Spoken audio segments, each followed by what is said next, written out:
गरियाबंद जंगल में मुठभेड़, हथियार और नकदी बरामद। छत्तीसगढ़ के गरियाबंद जिले से बड़ी खबर। बड़े गोमरा के जंगलों में सुरक्षा बलों और नक्सलियों के बीच भीषण मुठभेड़ हुई है। इस मुठभेड़ में पुलिस को बड़ी सफलता मिली है। भारी मात्रा में हथियार, विस्फोटक और नकदी बरामद किए गए हैं। आइए देखते हैं हमारी ये खास रिपोर्ट। 16-17 अगस्त की दरमियानी रात गरियाबंद के बड़े गोमरा जंगल में सुरक्षा बलों का विशेष अभियान। विश्वसनीय सूचना पर सीआरपीएफ की 65वीं और 211वीं बटालियन, 207 कोबरा और गरियाबंद पुलिस की संयुक्त टीम रवाना हुई। सुबह करीब 5:15 पर जैसे ही जवान पहाड़ी की ओर बढ़े, घात लगाए नक्सलियों ने स्वचालित हथियारों से फायरिंग शुरू कर दी। पुलिस की जवाबी कार्रवाई। जवानों ने चट्टानों और पेड़ों की आड़ लेकर मोर्चा संभाला। लगभग 12 राउंड फायरिंग के बाद नक्सली घने जंगलों का सहारा लेकर भाग निकले। आत्मसमर्पित नक्सली दीपक मंडावी की निशानदेही पर की गई सर्चिंग में जमीन के नीचे छिपा बड़ा जखीरा बरामद हुआ।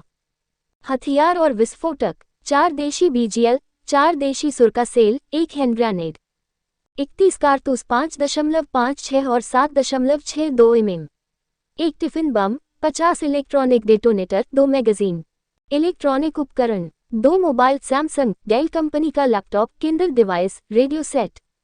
नकदी: 500-500 के नोटों के 32 बंडल 16 लाख रुपये, 500-500 के 80 नोट 40,000 रुपये, 2000 के 5 नोट 10,000 रुपये, कुल नकदी 16,50,000 रुपये।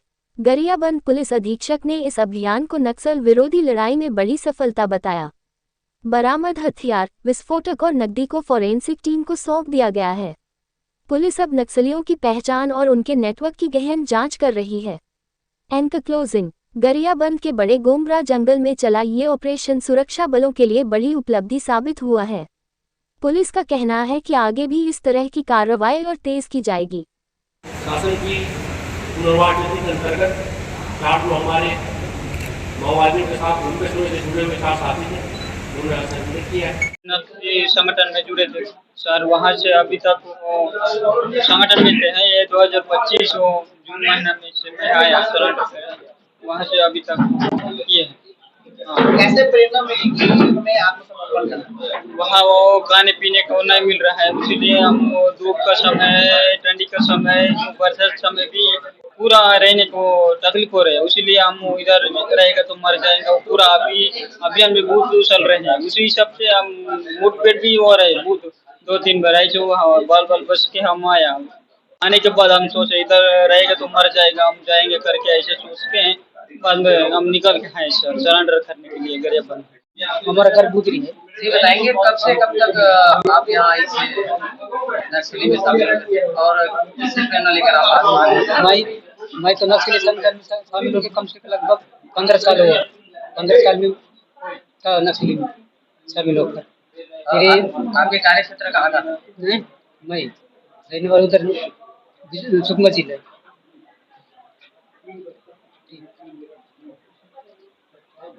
जैसे आप आत्मसमर्पण किए हैं तो सुरक्षा के पुख्ता इंतजाम प्रशासन द्वारा किए कुछ बताए हैं?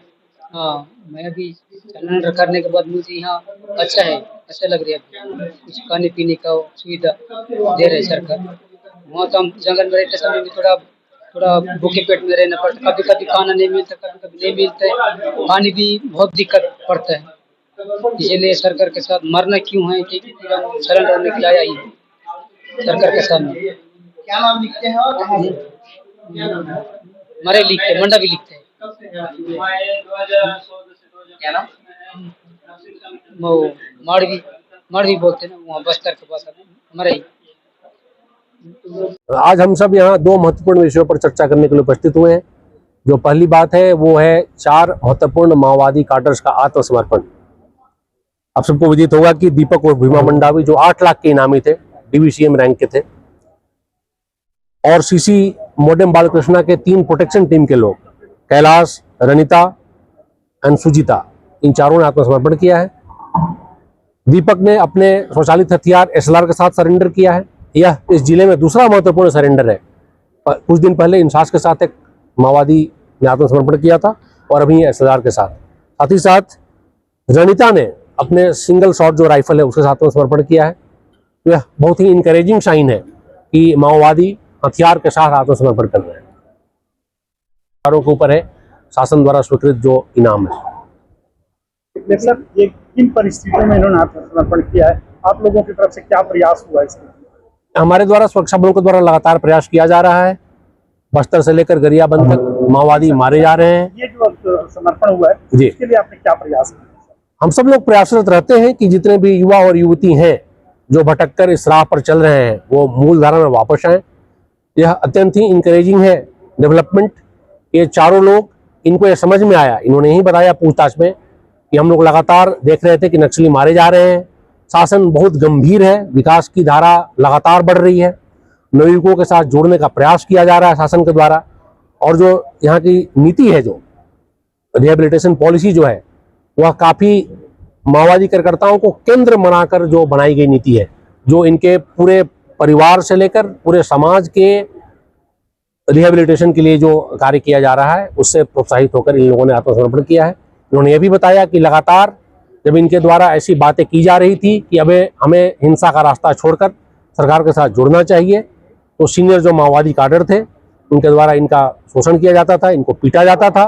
ये बोला जाता था कि ऐसी बात बिल्कुल न करो, हमें क्रांति को और हिंसा को आगे बढ़ाए रखना है। लोग काफ़ी झल्लाए हुए थे उससे, और इन्होंने उचित मौका खोजकर कैंप से भागकर पुलिस से संपर्क किया। सर, क्या इनको आज जो राहत नीति के अंतर्गत जो प्रथम किस्त होती है, जो 50,000 रुपये और कपड़े, वो इनाम स्वरूप दिए गए हैं और हमने इनका स्वागत किया अपने साथ। इनको और जो सुविधाएं मिलनी होंगी वो प्रक्रिया के अंतर्गत आगे प्रोसेस की जाएंगी। क्या क्या बरामद? बरामद इनसे एक राइफल, एक SLR के साथ एक ने सरेंडर किया, और एक सिंगल शॉट राइफल के साथ। बरामदगी अलग विषय है, बरामदगी अलग विषय है। मैं बरामदगी के बारे में बताता हूँ। सूचना मिली थी कि धमतरी गरियाबंद बॉर्डर पर गोबरा क्षेत्र में नक्सलियों का एक कैंप चल रहा है। उस कैंप पर कल पूरे अभियान की रूपरेखा बनाकर धमतरी, गरियाबंद और CRPF की संयुक्त टीम के द्वारा धावा बोला गया। वहां जब सर्च किया गया तो कोई नक्सली नहीं थे, नक्सली भागने में कायम हुए थे। बट वहां से जो सामान बरामद हुए हैं वो अत्यंत महत्वपूर्ण है। सामान आपके लेफ्ट साइड में डिस्प्ले है। मैं आपको ये बताना चाहूंगा कि कुल 16.5 लाख रुपया अलग अलग डिनोमिनेशंस के BGL लॉन्चर, विभिन्न तरह के हथियारों के कारतूस, उनके खाली कारतूस, भारी मात्रा में जो कोडेक्स वायर होता है, साथ ही साथ जिलेटिन रॉड्स जो होते हैं जिनका इस्तेमाल विस्फोट करने के लिए किया जाता है, वो बरामद हुए हैं। इसमें हम आगे की विवेचना कर रहे हैं। एक लैपटॉप भी आप देख सकते हैं वो बरामद हुआ है, जो उसी डब्बे में पड़ा हुआ था। सर, इनामी नक्सलियों के बारे में बात करें तो टोटल 19 लाख का इनाम, दीपक पर 8 लाख का, कैलाश पर 5 लाख का, रनिता पर 5 लाख का और सुजीता पर 1 लाख का।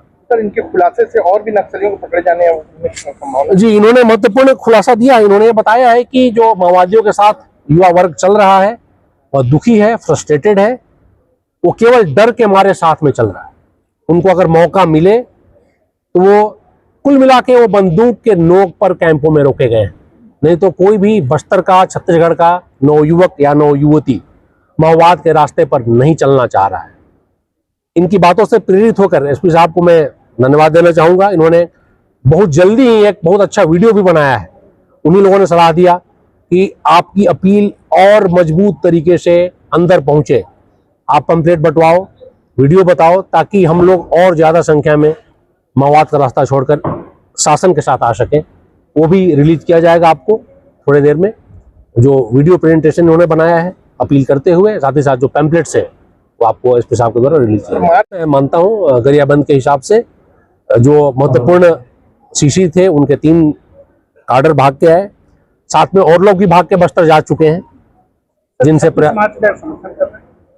हम सब लोग प्रेरित हैं। हम सब लोगों के ऊपर शासन का पूरा मार्गदर्शन है और पूरे मेहनत से लगे हुए हैं। मुझे कोई उसमें संशय नहीं लगता कि जो डेडलाइन है वो पूरा नहीं होगा।